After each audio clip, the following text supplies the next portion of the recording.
Welcome to the fourth video in the Soul Captain series. This one is on maintaining and improving the ship. So one of the needs of a captain is to maintain his ship in good working order. Everything needs to be ship shape, as they say. The crew may have to spend time forcing caulking between the planks. They may have to tar the lines or extra rope that's laying around in order to preserve it from the salt water. They may be spending time swabbing the decks, repairing sails, polishing brass. In addition to all of the hardware on the ship, the crew is also an important part of the ship, and their physical and emotional needs need to be met. So they need to be maintained in a healthy condition, and they need adequate time for recreation. That may involve perhaps a stop at a tropical island and a few days shore leave, or extra rations of grog and a singing competition at the appropriate time. So all of these will keep the ship and the crew willing and able to perform when they're called upon. And these maintenance activities would be done as time permits, and then they should be done on an ongoing basis, so that when the unexpected time, when the resources are needed, they will be there and able to function in an optimal manner. So, as we shift our perception now from the captain and his ship to ourselves and how to run our lives, we can think about how those maintenance activities apply to us. And one person that thought about this long ago was the Roman poet Juvenal. I'm going to quote a little bit from his satire 10, which is titled Wrong Desire is the Source of Suffering. An interesting title, a little bit reminiscent of Buddhism, but he, of course, came from a quite different culture. So here is what Juvenal had to say about in our idiom, maintaining the ship.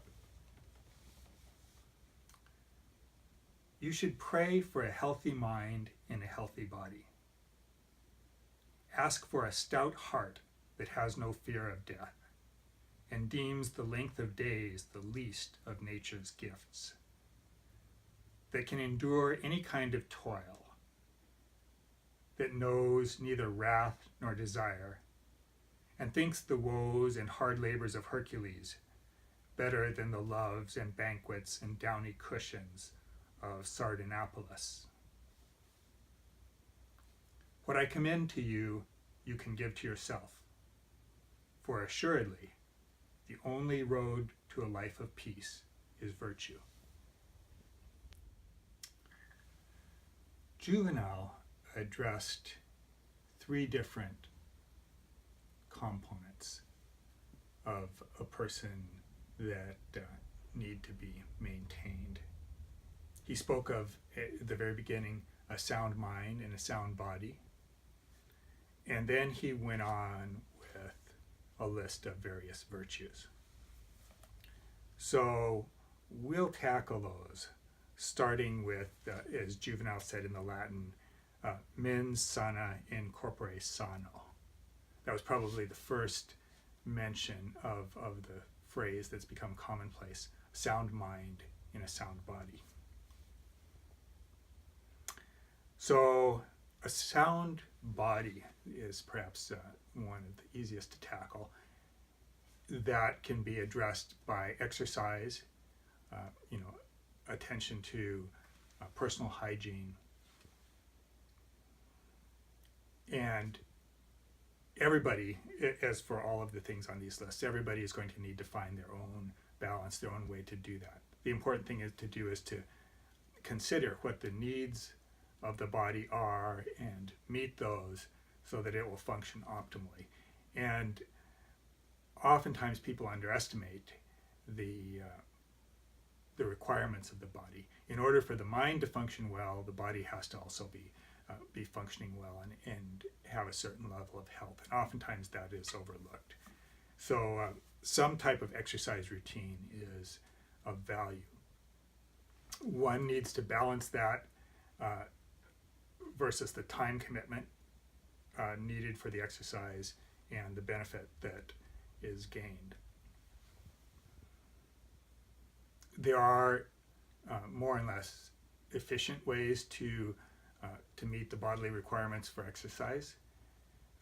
One way that I had found helpful was some high intensity training where muscles would be worked very quickly to exhaustion, and then an extended rest period of perhaps at least a couple weeks would be given prior to exercising that muscle group vigorously again.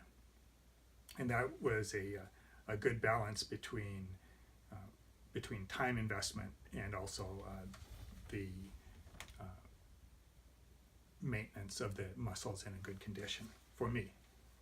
Everybody, again, needs to find that balance, but exercise is something that must be considered in the list. An additional element is stress. Stress should be optimized. If you have zero stress, there's little growth in terms of if you're stressing a muscle, there'd be no incentive for muscular growth. If you're just thinking about the organism's motivation to do something, if there's zero stress, there's little motivation to do anything. As stress increases, both growth and the motivation to do things also increase until a certain point when stress begins to become overwhelming, and then the motivation to do things starts to decrease. And also, if you're talking about exercising at a certain point of stress, the muscles will begin to deteriorate, and you'll no longer have growth and development, but you'll have a degradation. So thought should be given to optimizing the levels of stress in the body so that it's a beneficial force as opposed to a destructive one. Pain is an important advisor as you consider the health of the body. Pain will often alert you to something that's going wrong, or maybe if something is being overdone. So pain is something that it's important to listen to on an ongoing basis. Another thing on the list of things to consider while maintaining the body is diet. An appropriate diet, again, one size doesn't fit all. It'll be different for different people, but some attention to the inputs that are given is of great value.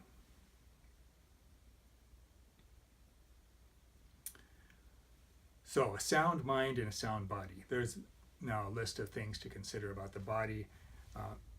The sound mind is another element, though. One tool that's particularly helpful in developing and maintaining a sound mind is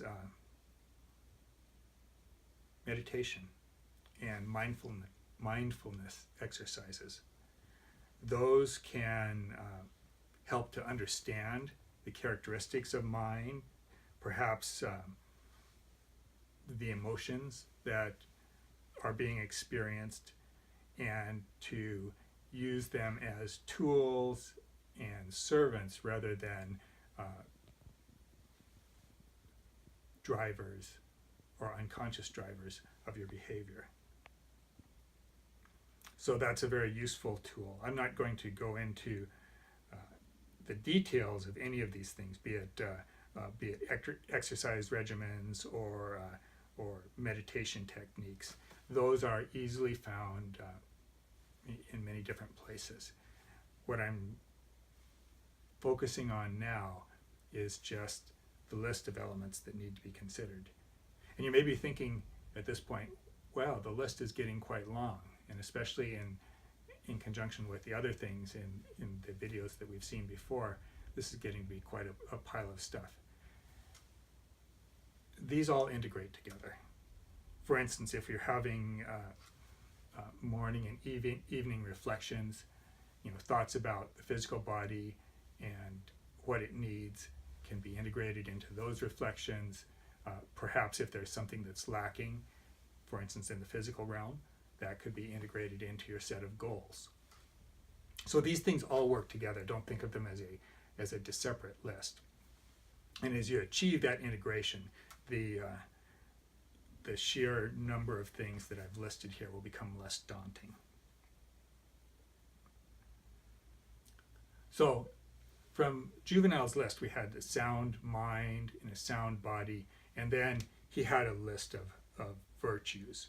And from his point of view, if I go back and look, he said a stout heart, no fear of death, not worrying about the length of your life, ability to toil hard, etc. And he had some other things too. So these are behavioral characteristics, often called virtues. And there are many people have thought about them, and there's lots of different lists of various virtues. Juvenal had his list. There's the Noble Eightfold Path in Buddhism, which talks about right speech, right livelihood, and many people have thought about those things and the behavioral characteristics associated with them. If you look at the Christian tradition, you have the Ten Commandments or Jesus' Sermon on the Mount that are giving guidance on behavioral characteristics. So these are all things that people do, not necessarily with thinking about them, but more of a habitual nature. And certain sets of behavioral characteristics might serve to advance them better towards their goals. Now, you've got these lists that other people have thought about, and they're coming from outside traditions. Sometimes there's externally imposed or suggested codes also, maybe of a nationalistic nature, perhaps some nationalistic pledge that you're asked to give and subscribe to, maybe a set of corporate ethical guidelines if you're working for a large corporation, maybe some kind of religious code, etc. Oftentimes, if you have to work with others, they will demand buy-in to a particular set of behavioral characteristics. And so one always needs to evaluate and adjust it to see if those sets of required characteristics are consistent with one's own moral values. So in a few minutes, I'll give some examples of various codes like that, but in the end, the individual needs to determine what those are themselves, and then have some kind of technique for fostering, developing, or at least monitoring those elements that are deemed to be important in terms of personal virtues.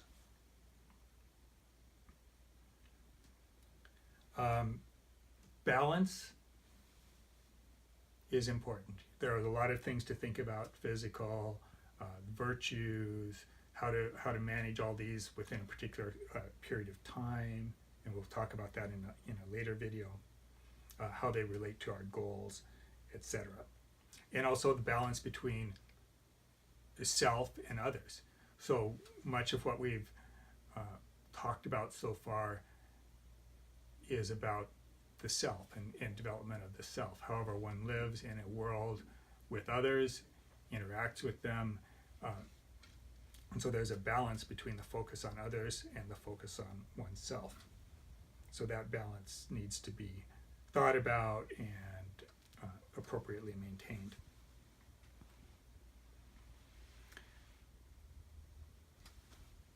It's important to look at these things during the reflections to perceive them accurately. And then there will come a time when you can integrate this to alter your course or your daily plans. So we're doing our OODA cycles. We can observe the present situation. If there's a lack, for instance, or a need for maintenance in the physical body, that can be incorporated into daily activities. It can be incorporated into goals, etc. So it should all be conceived as part of the cycle. Everything doesn't have to be done at once. If there's a list of a number of things that need to be addressed, they can just be prioritized and picked off one by one as the time becomes available.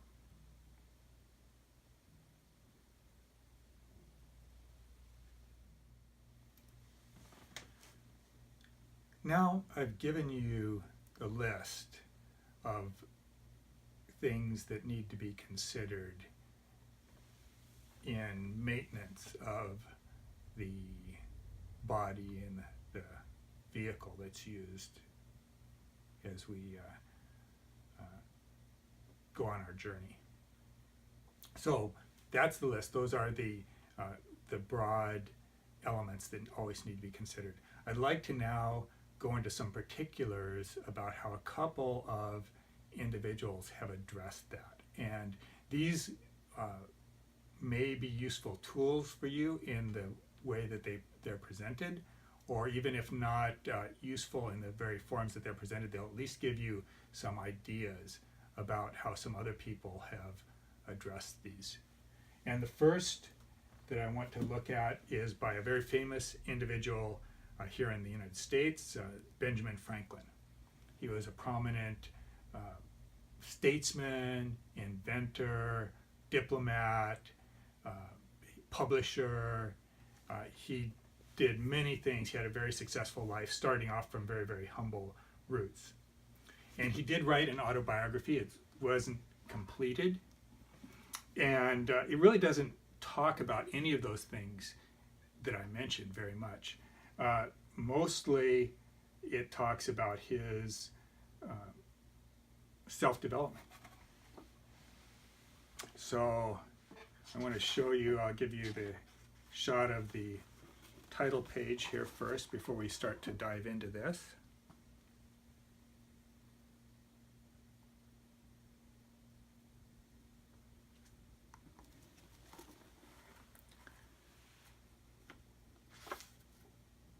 So I'm looking for the earliest publication. So this was published in 1793, the first publication of Franklin's autobiography. And that will, I'm going to show you a derivative work later too, so those dates are a little bit important. So starting off, Franklin came up with a list of virtues. We were talking about virtues and what they were in terms of behavior. Franklin came up with a list for himself, and he tried to make it kind of independent of any particular religious list or other code that people were using, but he thought it was a pretty good list, and he wanted to make it sort of universal so other people could adopt it. So anyways, here's what he came up. I think the first thing I'm going to do is give you some screenshots of his 13 elements, 13 virtues and their precepts, so that you can read them at your leisure, and then I'm going to go through them one by one as examples of one person's thought on a list of virtues. So we get this page here.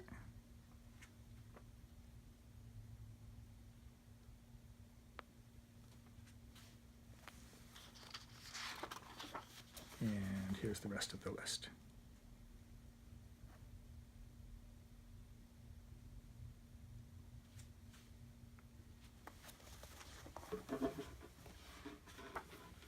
So just reading through Franklin's list for a moment. The first of his virtues was temperance. And he's got a little explanation after each one. Eat not to dullness and drink not to elevation. His second virtue was silence. Speak not but what may benefit others or yourself. Avoid trifling conversation. His third virtue was order. Let all your things have their places. Let each part of your business have its time. Fourth virtue was resolution. Resolve to perform what you ought and perform without fail what you resolve. Fifth virtue was frugality. Make no expense but to do good to others or yourself, i.e., waste nothing. Number 6 was industry. Lose no time. Be always employed in something useful. Cut off all unnecessary actions. Number 7 was sincerity. Use no hurtful deceit. Think innocently and justly, and if you speak, speak accordingly. Number 8 was justice. Wrong none by doing injuries or omitting the benefits that are your duty. Number 9 was moderation. Avoid extremes. Forbear resenting injuries as much as you think they deserve. Number 10 was cleanliness. Tolerate no uncleanness in body, clothes, or habitation. Number 11 was tranquility. Be not disturbed by trifles or accidents, common or unavoidable. Number 12 was chastity. Rarely use venery, but for health or offspring. Never to dullness, weakness, or the injury of your own or another's peace or reputation. And finally, number 13 was humility. Imitate Jesus and Socrates. That was Franklin's list of virtues, and he spent a little time coming up with that. The number 13 isn't coincidental, and you'll see how that fits into the system that he developed for cycling through these virtues and his attention to them. In particular, 13 times 4 is 52, which is the number of weeks in a year. So that works good for his particular system. And we're going to see some elaborations of his system. Now, you can see he wrote a big book about this. I'm going to read a more extensive quote than usual to you because this is very valuable. But as you can see, if you want to pursue learning about how Franklin approached the self-development, there's a lot of material here for you to go through. So here's the text directly after that list of virtues. My intention being to acquire the habitude of all these virtues, I judged it would be well not to distract my attention by attempting the whole at once, but to fix it on one of them at a time, and when I should be the master of that, then to proceed to another, and so on, until I should have gone through the 13. And as the previous acquisition of some might facilitate the acquisition of certain others, I arranged them with that view as they stand above. Temperance was the first, as it tends to procure that coolness and clearness of head which is so necessary where constant vigilance was to be kept up and guard maintained against the unremitting attraction of ancient habits and the force of perpetual temptations.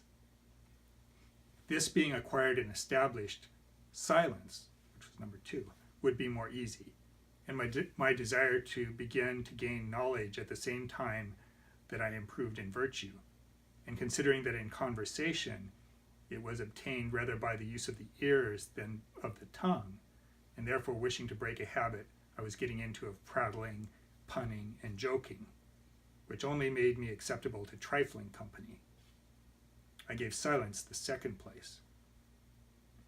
This and the next order I expected would allow me more time for attending to my project and my studies.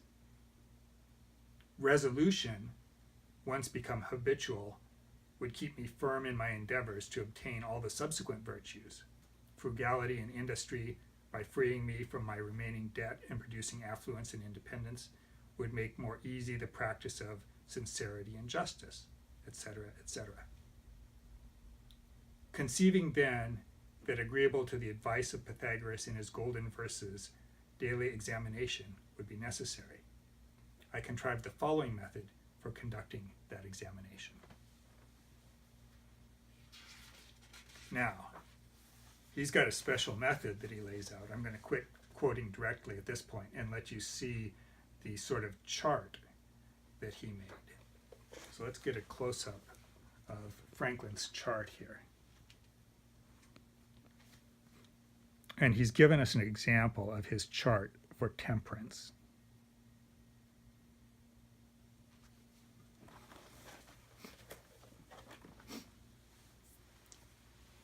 So Franklin decided he was going to tackle these virtues one at a time, or emphasize them one at a time, and devote a week to each of them.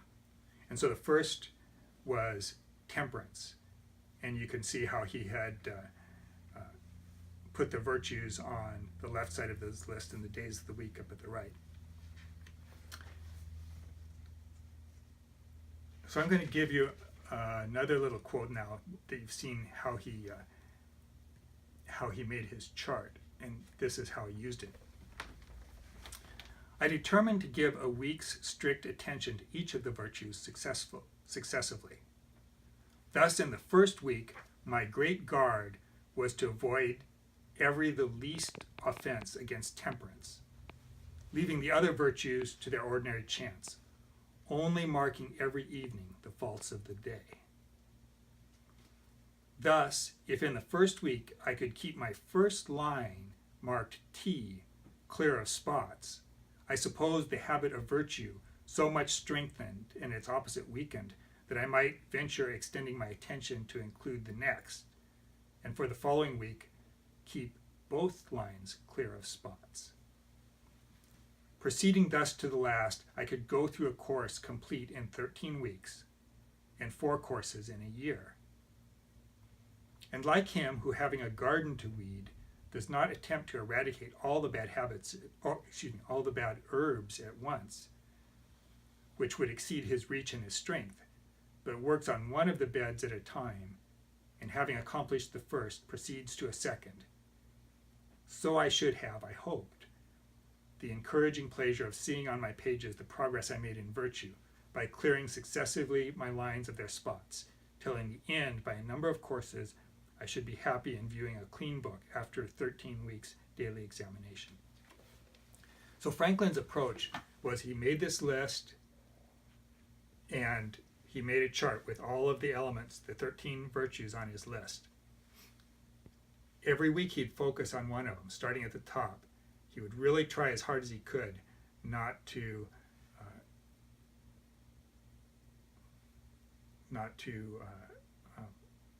fail in that virtue. But in the evening, he would go back and reflect on all of the virtues, and he'd make dots. For instance, if he was deficient in order, even though that wasn't the one he was concentrating on, he would note that he was deficient there. He made a mistake, and sometimes he put 1 dot there. Sometimes he put 2 or 3 dots, depending on how many failures he had that day. But his main focus the first week was to keep the first line clear. So he was really concentrating on that one. And then in the second week, after he made some progress in the first week, he concentrated on the second virtue. In the evening reflection, he still considered all of them and put dots where he wanted them. But then in the second week, he was trying to be sure that both the first 2 lines were completely free of any failures. And that way he thought instead of trying to do the overwhelming task of be perfect in them all at once, he was able to piece it out into manageable bite-sized pieces and address it over the course of 13 weeks. And so he'd go through a 13-week cycle, the idea being that if he executed it perfectly at the end, everything would be clean. Well, for sure it never was. And so he said he'd go through 4 cycles in a year. Later on, he explains in his book that, at first he would do this, for a number of years, 4 cycles in a year. Then he dropped it down to just going through 1 13-week cycle in a year. And then later in his life, he went through it more rarely, but he would still occasionally come back to this. Franklin never changed his list. So he developed his list there at the beginning. He thought, hey, this is a pretty good list. And then he just kept it through his life. There's other approaches that we will see to that. Okay, now before I leave the example of Franklin, I want to show one other picture of a chart that he made. And this is, he thought it was advantageous to plan out his days, or at least have some kind of template for his days. So I want to just give you a quick picture of how Franklin planned out his days.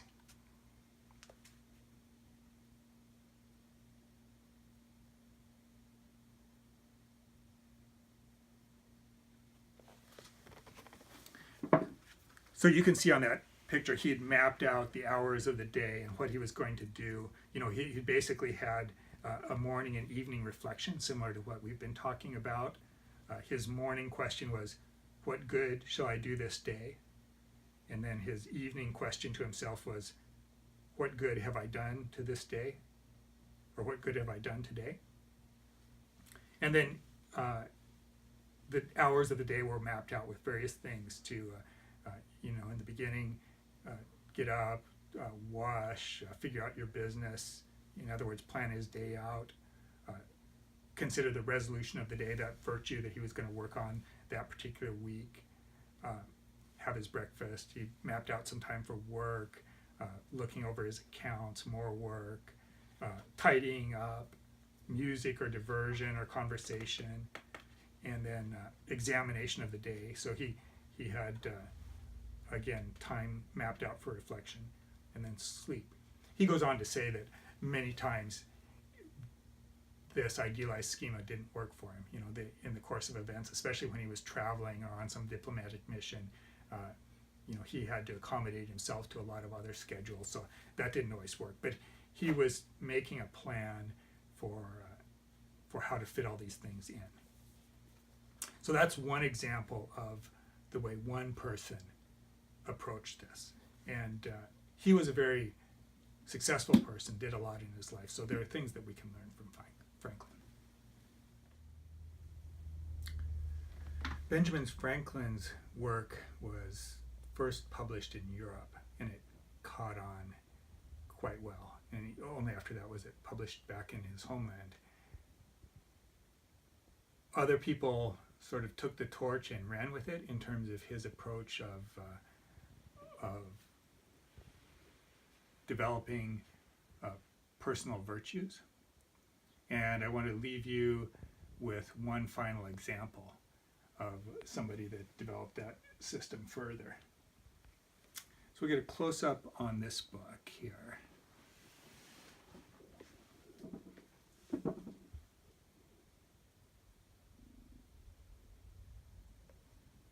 It's an interesting book. It opens backwards. So this is in Hebrew and English. It's called the Chesbon Hanefsh, A Guide to Self-Improvement and Character Refinement. This is by Rabbi Menachem Mendel Levine of Santanov. Here he is on the title page. He's just called Rabbi Mendel, so I'll call him Rabbi Mendel. And this was published in 1845. So note that this was published a number of years after Franklin's autobiography was first published. But Rabbi Mendel is drawing on a long tradition of Chesbon HaNefesh, which is a personal accounting. Let me read you the quote here of the tradition that he's drawing from before he gets into his own methods. So later generations found the exhortations of the earlier sages to be insufficient in providing them with the strength to do battle, and therefore developed the idea of Chesbon HaNefesh, taking a personal accounting, a strategy that is most precious, especially for one who has stumbled once in a certain area. So there was that tradition, but the tradition had some issues with it. And here's what Rabbi Mendel found were to be the issues. He says, those who developed this strategy found it sufficient to think about their failings generally, and that they would devote a free hour each day to this introspection. Later generations found it necessary to record their sins, and subsequent generations found it necessary to do so in considerable detail.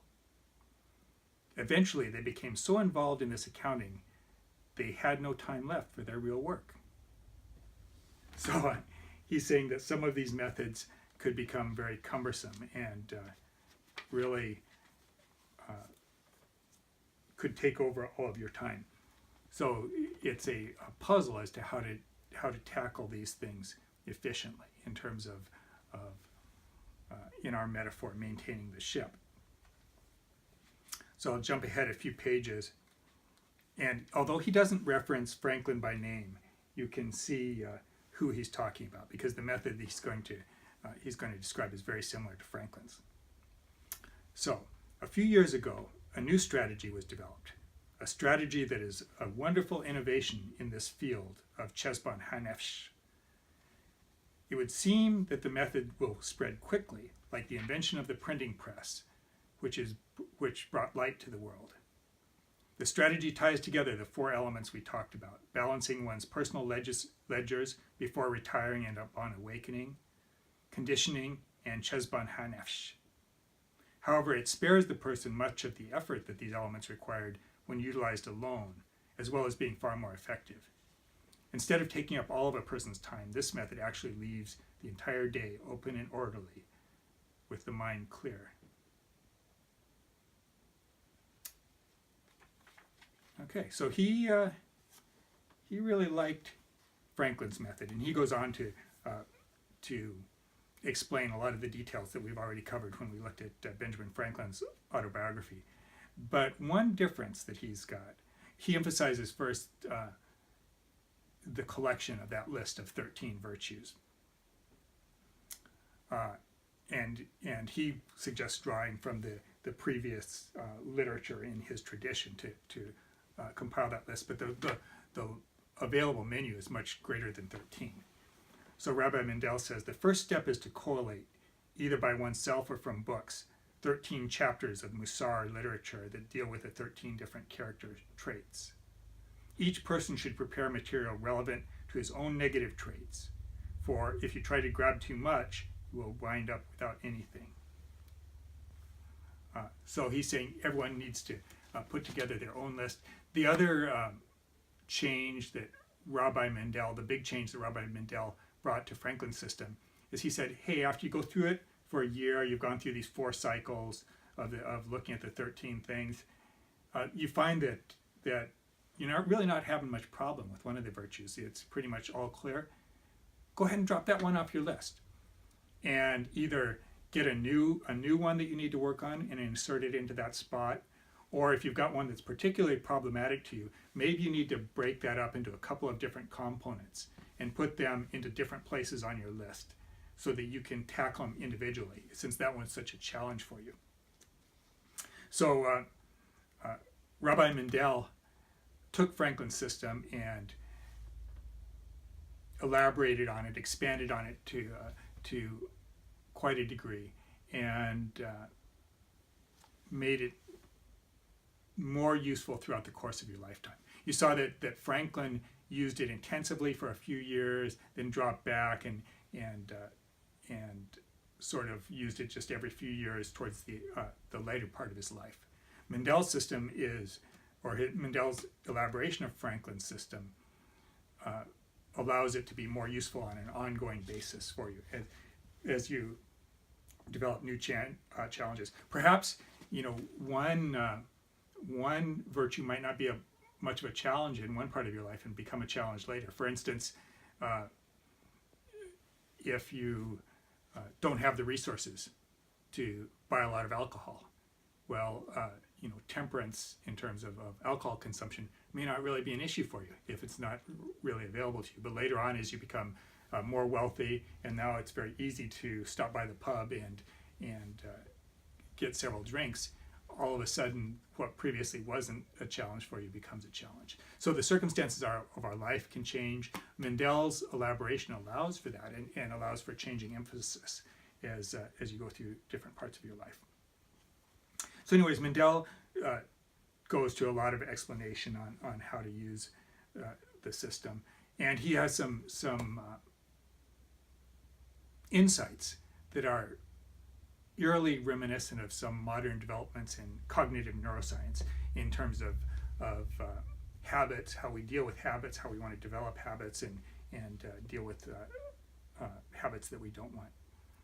So a lot of insight in here, a lot of things that people think are new in terms of ideas are really very old, but Rabbi Mendel has means of dealing with them. After he outlines the procedure for using his elaboration of Franklin's system, then he goes on to give 13 different virtues of his own that he could work on, and he has chapters about each of them, so it goes into some detail on each of them. And this is after he's explained that you need to compile your own list of 13. And I guess he just did this as an example to people of what a list of 13 could look like, and maybe if you're too lazy to make your own list, you can start with his list. Anyways, as a closing, I think I'm just going to give you a screenshot of Mendel's list of 13 virtues from the table of contents, so you can look at his virtues. I'll briefly go over what his list was, and then we'll close out this final example.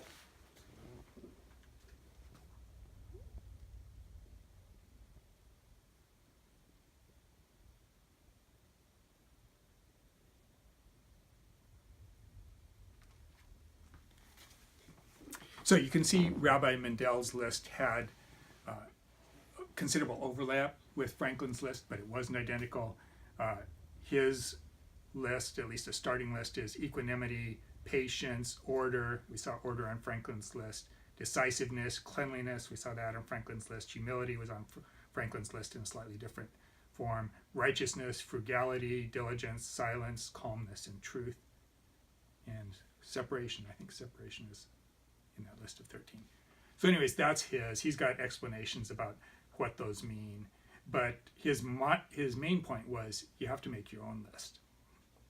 And that's another example of one other person's list. Okay, with that, I think I'll close out. I think this has been the longest of the videos so far because of going into some details and examples.